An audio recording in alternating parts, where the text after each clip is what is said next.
Hey, what's good, self-direct investors? I hope you're all doing great, and I want to welcome you back to my channel. If you're new here, my name is Jordan. I'm the mind behind Make More Capital, and today we're going to recap this week in cannabis news from June 21st to the 27th. So before we jump in, if you enjoy this video or you learn something, please just leave a like on it as it really helps out my channel. And then of course, if you want to learn how to take advantage of this generational investment opportunity, subscribe below so that you don't miss any future videos.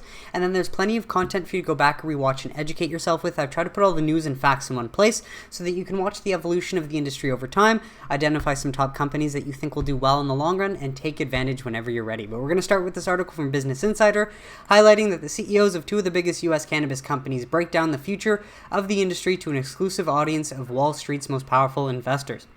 And so two CEOs of leading U.S. cannabis companies, Green Thumb Industry CEO Ben Kovler and Trulieve CEO Kim Rivers, spoke at the RobinHood Investor Conference, a yearly conference sponsored by JP Morgan of investors, policymakers, and academics on June 16th. GTI and Trulieve are two of the largest and best performing U.S. cannabis companies, known as multi-state operators or MSOs. So if you've watched this channel for a while, you're definitely familiar with those companies. Now, the conference is close to the press, but Business Insider got some of the scoop. Change is happening in America. The most sophisticated investors are finally waking up to this once-in-a-lifetime opportunity, Kovler said when he reached for comment. Trulieve declined to add additional comments beyond what was said at the conference. Now, the next portion of the article basically highlights the CEOs telling investors what I've been telling you over this channel over time, but just going to scroll down to some more juicy parts. As Kovler added, over the past 2 years, the U.S. cannabis industry's market size has tripled, and he expects the industry to hit $100 billion by the end of the decade. Kovler said he's never seen as good of an investment as the opportunity in U.S. cannabis as someone who had attended the RobinHood conference in the past as a spectator, adding that legalizing cannabis can help states dig out of pandemic-related budget deficits, help create generational wealth opportunities for minority entrepreneurs and self-direct investors like you and I, who educate ourselves and take advantage with our Roth IRAs or tax-free savings accounts so we can build tax-free wealth, and help combat the opioid epidemic by providing non-addictive pain treatments. All facts and very beneficial for people. Both Kim and Ben set the stage at the RobinHood conference that this is an opportunity of a generation. Emily Paxia, managing partner of Poseidon Asset Management, a fund that invests in cannabis companies, told Insider. It is an industry that is growing faster with healthier EBITDA margins and is on path to profitability more than any other high-growth consumer or wellness category. Any other. That says a lot. This is in spite of the tremendous inefficiency of our patchwork regulations in the U.S., which drive fragmentation and friction at the corporate level, where you would ordinarily see massive economies of scale, she said. So, good news is lawmakers are working on legislation that would open up capital markets to U.S. cannabis companies as well as decriminalize cannabis federally. Until then, the majority of institutional investors who have a lot more capital than we do will be locked out of the industry. But the good news is, on top of this news, this week, Natalie Fertig, one of the writers for Politico, tweeted this in the draft House Financial Services Appropriations Bill that dropped today, protections to allow hemp and cannabis companies better access to banking services. Rep. Perlmutter told me last week he was going to start adding safe banking to different bills, and here is the first example. So this is big to see. Mind you, Marijuana Moment covers this, so let's go through it. House Committee approves cannabis protections for banking in D.C. A House subcommittee on Thursday approved a large-scale funding bill that includes provisions protecting banks from being punished for working with cannabis businesses and allowing Washington, D.C. to legalize cannabis sales. The banking-related provision is less far-reaching than more robust standalone bills the House has passed on 4 occasions, but still would provide some protection to banks that work with state legal cannabis operators. So it seems like they can just take pieces of SAFE and add it into different bills that are going to pass. If that's something that they can do, why not? And that is more incremental steps and ultimately gets us where we want to go. Both measures are attached to a bill to fund various federal agencies for fiscal year 2022 that was approved by the House Appropriations, Financial Services, and General Government FSGG subcommittee in a voice vote.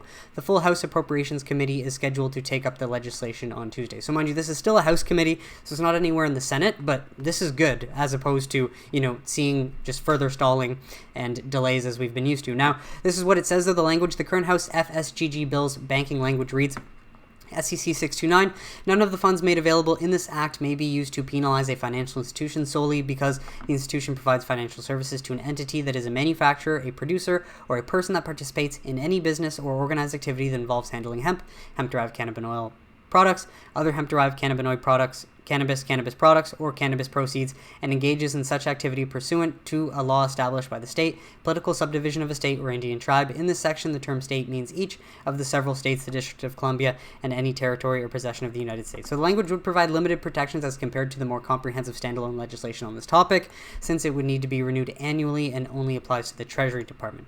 It provides no restrictions on the Department of Justice, which is covered under a separate appropriations bill, for example. So although it's not exactly what we want, small incremental steps are better than just constant delays, and it's nice to see that some members of Congress, other than Schumer, are working on things in the back end to try and help get this done. And because it's only June 27th, there's still plenty of time. I do believe that this can get done by the end of the year because it's more beneficial to get done than not, and I think these politicians are waking up to that too. But the FSGG measure is the first of 12 separate appropriation bills that Congress will take up this year, so advocates will be watching to see how lawmakers in both the House and Senate address cannabis issues and forthcoming spending measures in the coming weeks.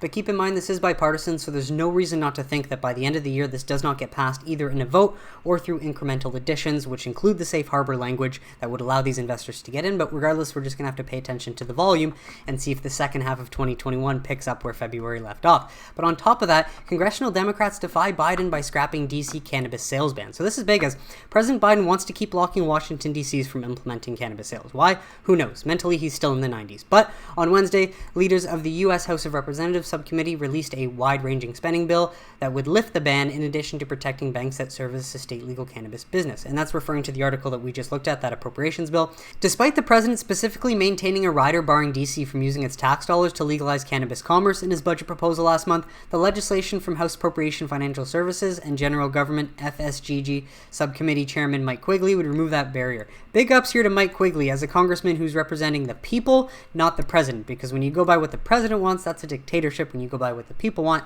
that's a democracy. And last time I checked, that's what we're aiming to maintain.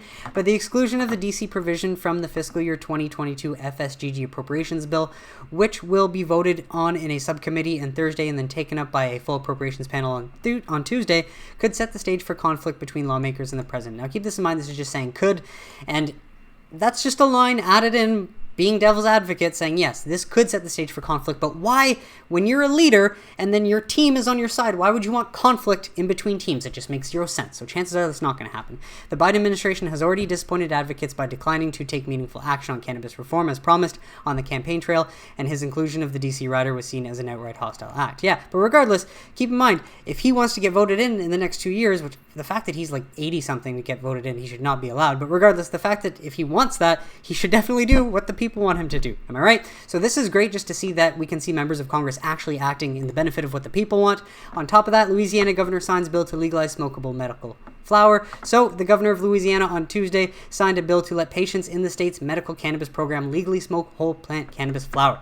Legislation marks a notable expansion of the state's limited medical cannabis program. As it stands, patients are able to vaporize cannabis preparations via a meter dose inhaler only, but they cannot access whole plant flower, and smoking is not allowed. But if you've ever consumed cannabis, you know that nothing beats good old flower, or at least good old flower always does the trick. So this is great, especially for chronic pain and medical reasons that people would be consuming cannabis. On top of that, 9 in 10 Texas voters support legalizing cannabis in some form, a new poll finds. So nearly 9 out of 10 Texas voters say cannabis should be legal in some form, which is 13% still backing prohibition according to a new poll. The survey released on Friday by the University of Texas and Texas Tribune gave respondents 4 cannabis policy options to choose from. Possession should be legal for any amount and any purpose.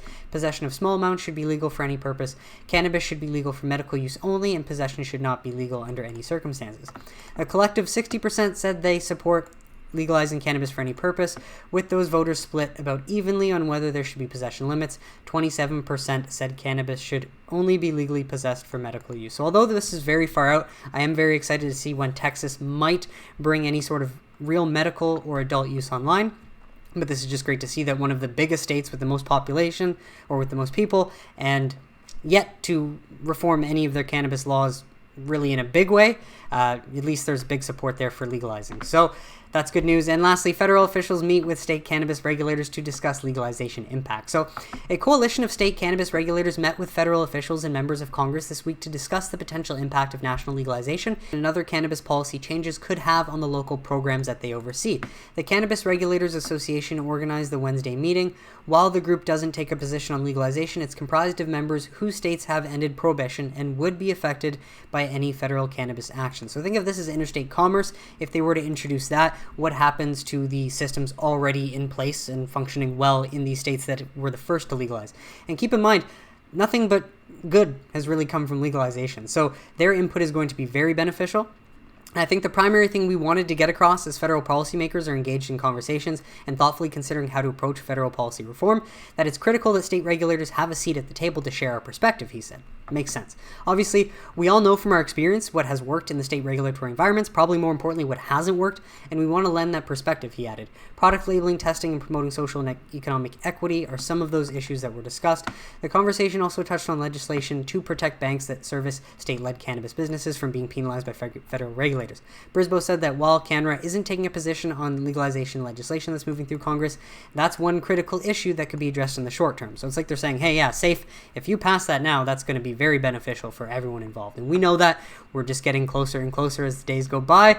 And from ABC News here, after Connecticut legalizes cannabis, only 2 New England states... sorry about that. After Connecticut legalizes cannabis, only 2 New England states now prohibit cannabis. So after what we've seen happen and the East Coast is pretty much gone, eyes are now on Rhode Island and New Hampshire as the final holdouts in New England to legalize cannabis for adult use. Some cannabis rights advocates told ABC News it's only a matter of time before the 2 states join their neighbors. Fact, of course, because why allow your constituents to go into other states and give their tax dollars to them when you can just legalize, tax, and regulate in your own state, given the millions in extra revenue from cannabis sales and the calls for criminal justice reform from their constituents. So this is big. We can then expect, hopefully, these 2 other states, Rhode Island and New Hampshire, to do this. So as states become more cannabis-friendly, so do media outlets, apparently. As CNN Business even is reporting, Amazon ditched cannabis testing and more employers will likely follow. Isn't this nice to see some positive sentiment, especially on some mainstream channels? Now, I'm not going to go through this article because it covers a lot of what I've covered on the channel, just the progress that we've seen over the last 6 months, also how Amazon is back in the MORE Act, and then GM is now considering ditching cannabis testing. But it's just great to see the sentiment changing in the mainstream news articles. And then another one, the Washington Post, owned by Mr. Bezos, so clearly he's helping this fight. When will Biden realize that liberals won the cannabis debate? This is something to me that seems crazy too, but because if you want to win again in 2024 or 2022, wouldn't you not legalize and do what the people want? It makes no sense, especially that Biden does not see that, but I just wanted to highlight where we are at right now, because it's one of the odd characteristics of the culture war that so many Democrats are often terrified of being vocal about positions that have the support of clear majorities of the public. This one ought to be easy. Liberals, not even to say liberals, but just cannabis has already won the debate. For cannabis has won. The administration just needs to act like it. So I want to take the labels out of it and just saying hey, yeah, we realize that righting the past wrong is a good thing. We should do it now. The administration, don't know why they're not in a rush to do it, but I think if they were to, they would definitely secure, another possible 2 years in the Senate and another 4 years in 2024. But who knows? There's still lots of time. Regardless, on to MSOs, Curaleaf expands in New Jersey with new dispensary and cultivation facility. They are announcing the opening of Curaleaf Edgewater Park, the company's 2nd dispensary in New Jersey and 107th dispensary nationwide. In addition to opening their 107th dispensary, the company announced that its 2nd New Jersey cultivation facility located in Winslow completed its first harvest and is now fully operational. The new site has tripled Curaleaf's cultivation capabilities to serve both the existing New Jersey medical market and the forthcoming adult use market. So Curaleaf is getting prepared as they must. On to Trulieve, they expand access to medical cannabis in Central Florida with a new Winter Park location. So today, Trulieve announced, or not today, but June 23rd, announced the opening of a new Florida dispensary, the company's 91st nationwide. And this latest dispensary, located in Winter Park, supports Trulieve's goals of ensuring medical cannabis patients across Florida have safe, reliable access to the medications they rely on. This dispensary expands access throughout Central Florida, joining 4 other locations throughout nearby Orlando. And on top of that, Air also announces launch of Big Pete's Cookies, a new brand that they're opening, and they open a new dispensary in Spring Hill in Florida as well. So Air announces the launch of Big Pete's Cookies in Florida on Saturday, June 26th, and the planned opening of Liberty Health Sciences Spring Hill today on Sunday, June 27th, the company's 36th open dispensary in the state. As Big Pete's is the first of many edibles brands Air will bring to Florida market following the approval and opening of of its industrial kitchen and manufacturing facility earlier this month, Ayr plans to bring many of its successful product lines from other markets to expand offerings available to patients in Florida and to enhance the customer experience. And keep in mind, Florida is a very unique case study because although they've legalized for medical use, they've not for adult use. But unlike other states that have limited licensing structures for adult use, this is just from my understanding, I could be wrong, so let me know in the comments if I'm wrong. In Florida, they don't have the limited license states, which is why Trulieve can have 80-some dispensaries and why Ayr can have 36 dispensaries. Because there's no limited license structure there, these MSOs, for medicinal purposes, can open up as many medical access points as they want, which treats their medical market like an adult use market. So it's super interesting to watch this unfold, as if more states did that, we would be able to see their medicals grow at a faster rate. But on to the Office of Medical Cannabis Use from Florida, we've seen about 3,300 patients added, up from 576 to 579, 858,000. And then if we scroll down, we can see Liberty Health Sciences opening up this new dispensary. And we go down to Trulieve, we can see a massive jump in milligrams of THC sold and over a ton in smokable flower sold as well. But regardless, we can look down here. Sotero Wellness, owned by the parent company is Parallel Holdings, then Curaleaf, Liberty Health Sciences, which would be parent company's Ayr Wellness.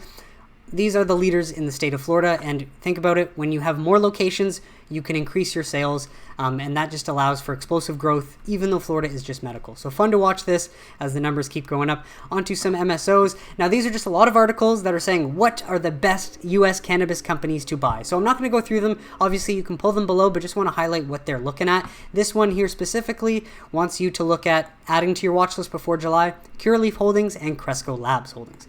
Now, we've got another one here. Pod is Hot from Real Money, TheStreet.com, and this is the Street Insider. Wonder if they're related in some sort of way, but regardless, because they're just putting out sort of the same articles, the cannabis sector is finally turning back up after a sharp correction that started in early February. Which one is this one referring to? Favorite multi-state operators in the cannabis sector are Cresco Labs, Curaleaf Holdings, Green Thumb Industries, Trulieve Cannabis. All these names are held by Advisor Shares Pure U.S. Cannabis MSOF Exchange Traded Fund.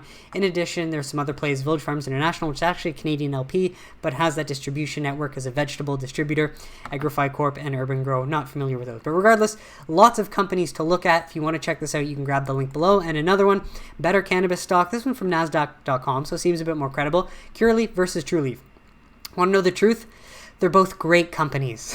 So, like, honestly, out of any of these, you really can't go wrong, I don't think. There's no best. It's all relative to what you think is good and what you want to support going forward in the long run. But if we were to look at their price to sales ratio, Trulieve is a bit lower than Curaleaf. And one thing to add is that Trulieve, has a much lower outstanding share count than Curaleaf, which typically is attractive for a company when they have less available outstanding shares than as opposed to more. And obviously Curaleaf is valued at a much higher market cap than Trulieve right now. But regardless, I think they're both great options. But if you want to check out this article, you can grab the link below.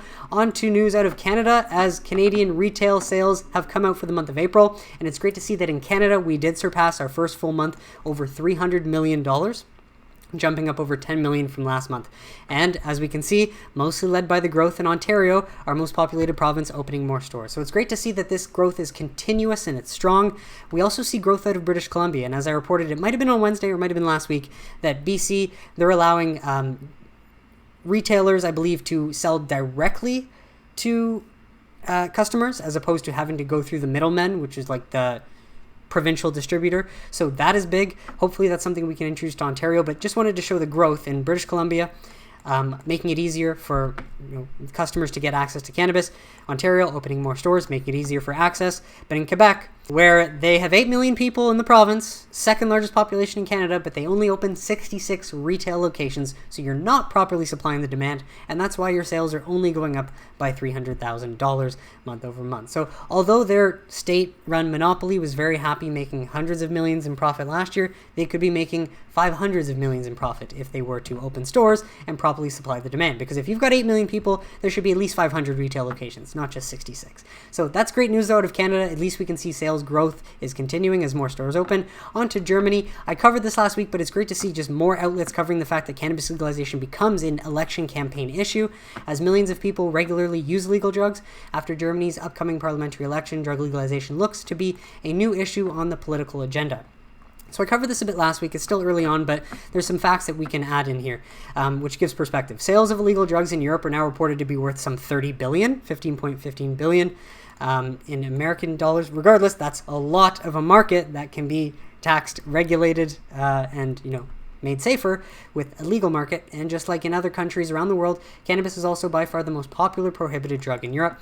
Despite all the bans and crackdowns, EMCDDA figures suggest that nearly 30% of all adult Europeans will try smoking cannabis as a joint or with a pipe at least once in their lives. In Germany, too, every third adult has smoked cannabis at least once in their lives, indicating that there's a high level of acceptance for the drug in many sectors of society. This explains why a growing number of lawyers and prosecutors, criminologists, police officers, and social workers are questioning the reasoning behind prohibitionist policies. And you gotta love to see that. It's when leaders in your society start to question things. And although lawyers and prosecutors in the US have definitely questioned it, police officers are the ones that could be questioning it more. Because instead of questioning it and choosing themselves, like, I'm not going to arrest people based on cannabis because it's stupid, they just follow the culture, do it, and that's why we see more and more people arrested every year, which is ridiculous, and that's why the reform in the US needs to happen so badly. But regardless, politicians are also beginning to ask whether the police and state prosecutors are the right instruments for protecting people's health. What a brilliant sentence, and this question has to be asked in America, because yes, if we know that addiction is a brain disease that then causes bad behavior, we should really look at treating the root cause as opposed to just putting a band-aid on the solution and putting people in jail as if that's going to fix it.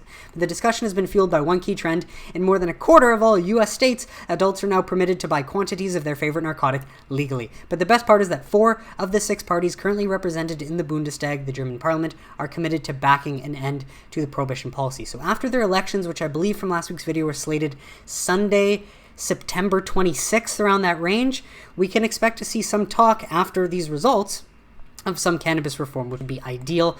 And then on to this report from the UN, as cannabis markets likely grew because of the pandemic. Seems pretty obvious, but very worth noting that had the Rona situation not happened, there's a good chance that Trump could have actually been voted in again, because he would not have made so many Americans angry with his lack of compassion towards the fact that this is a real virus and many people are dying and having family members affected. So it's just one of those things where it's like his desensitivity and just complete lack of compassion pushed a lot more people to want to vote for change, and that got Biden in, that flipped the Senate, and that is allowing this sort of reform to happen, in 1 year as opposed to a few more long years. Just wanted to point that out. Again, I'm not saying I'm right, that's just my perspective, that's how I see it, not political at all, just facts on the ground. I'll shut up for now though and keep going, as a new report by the UN Office on Drugs and Crime, report is here if you want to check it out, says the coronavirus pandemic created circumstances that likely caused cannabis markets in some parts of the world to expand faster than they otherwise would have, particularly in high-income countries. Do you want to guess which markets these were?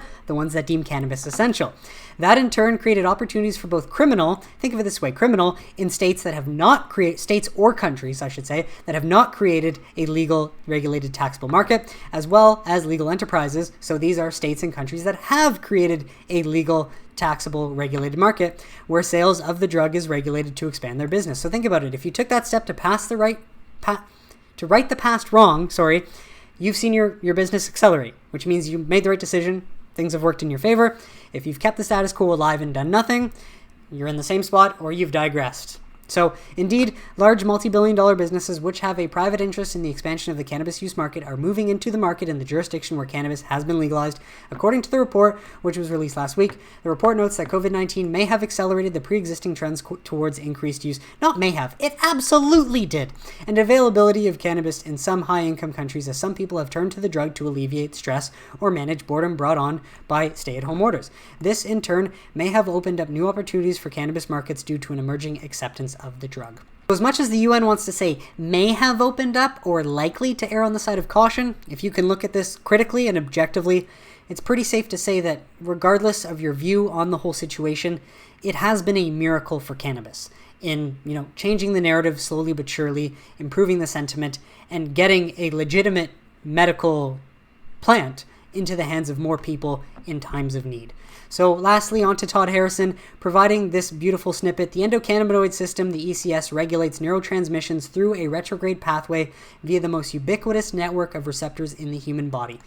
The endocannabinoid system was discovered in the early 1990s. Few medical schools taught it. Some even still. Cannabis 3.0 is the Earth's medicine. And I'm converted myself just based on my experience with cannabis. The cannabis experience has been that effective that I can't really look any other way. And the best part is worth highlighting, the health effects of cannabis, when we actually spend more money on researching the positive benefits and looking for, more medicinal purposes, we find a lot more compounds. When previously we only knew of THC and CBD, now there's THCA, THCV, CBN, CBDA, CBC, CBCA, CBG, CBGA, with all of these potential health effects. So again, highlighting that when we actually look for positive benefits, as opposed to spending billions and billions over centuries trying to find harms that do not exist, we actually get a lot further in the progress. So if you've not done your research on the endocannabinoid system or educated yourself at all, definitely look into this because it's fascinating. And then lastly, another podcast that Todd Harrison was on. I have not actually listened to this, but my plan is to listen to it today when I go get my vaccine. But this one, episode 9, on high-rise cannabis MSOs, products and market analysis, the state of the cannabis capital markets, Cannabis 2.0, and what's next for 3.0. If you want to just educate yourself and learn more perspectives and how this can potentially grow in the future, definitely tune in. But that is it for this week's episode. I want to thank you all so much for tuning in. Hope you found some value in it. Please leave a like if you enjoyed it. Also, comment below or let me know any concerns you might have. But as you saw last week, the trend started to change and we saw 3 green days in a row, which was very rare, at least for Cresco. But it seems like that trend is changing into July as some of these articles and some of the, some of what I've mentioned in past episodes are saying. So that's great. But let me know in the comments if you have any questions. Would love to have a discussion down there. Regardless, please like if you enjoyed this video, subscribe if you don't want to miss any future videos, and I'll catch you on Wednesday for a midweek update. Have a great Sunday, everybody.